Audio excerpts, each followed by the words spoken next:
The first rule in investing is, don't lose money. The second rule is, don't forget the first rule. And that's all the rules there are.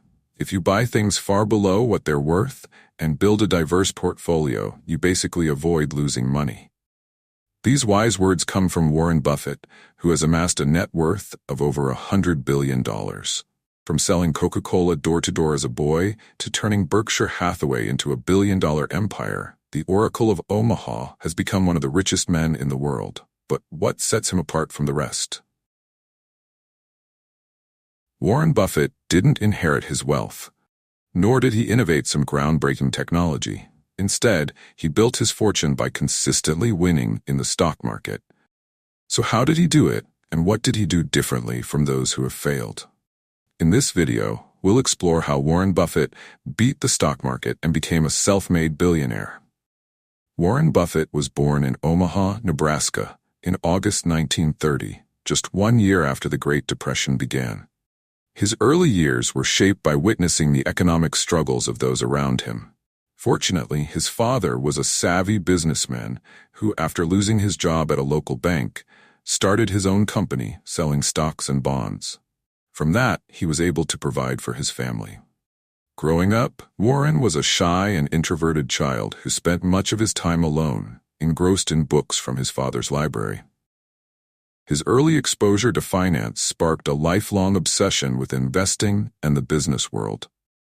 At just 6 years old, Buffett approached his grandfather, who owned a local grocery store, asking for drinks he could sell door to door.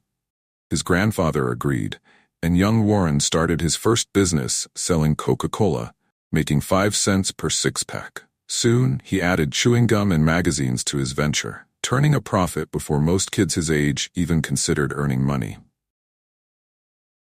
By the time he was 11, Warren used his savings to buy his first stock, purchasing 3 shares in City Service, an oil and gas company, at $38.25 per share. Unfortunately, the stock soon fell to $20, but Warren held on until it rebounded to $40 before selling.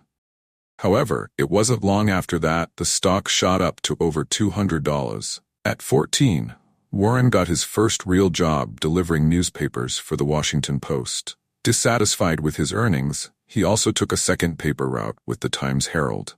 Between the 2 jobs, he made $179 a month, roughly $3,000 in today's currency. With his savings, he purchased a pinball machine, placed it in a barber shop, and later expanded to 2 more machines, splitting profits with shop owners. They eventually sold the machines for $1,200, and Warren bought his first property, a 40-acre farm in Nebraska, at the age of 15. After high school, Warren was eager to dive into stockbroking, but his father insisted on college. Warren enrolled at the University of Pennsylvania and later transferred to the University of Nebraska, funding his education with the earnings from his farm.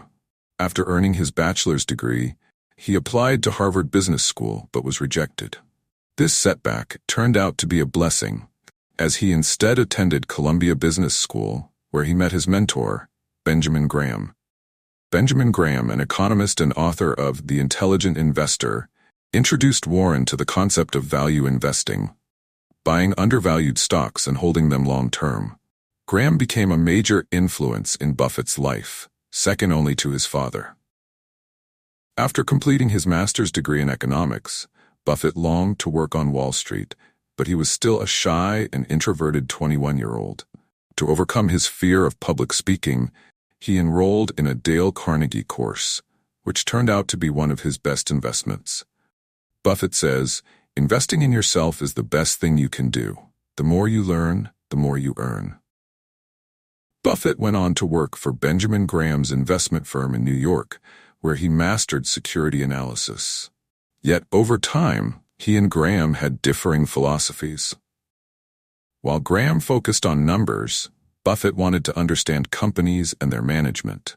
Despite these differences, Buffett credits his mentor for teaching him invaluable lessons. In 1956, at age 25, Buffett returned to Omaha and started his own investment partnership, raising $105,000 from family and friends. Inspired by Graham's teachings, Buffett purchased undervalued stocks, often in struggling companies. His cigar butt strategy, buying companies so undervalued that even their liquidation would yield profits, was highly successful. Over the next decade, Buffett's partnership grew exponentially, with returns averaging 29.5% annually. However, as stock prices soared in the late 1960s, Buffett became cautious. Adhering to his mantra, "Be fearful when others are greedy and greedy when others are fearful," he dissolved his partnership in 1969, recognizing that the market was too overheated.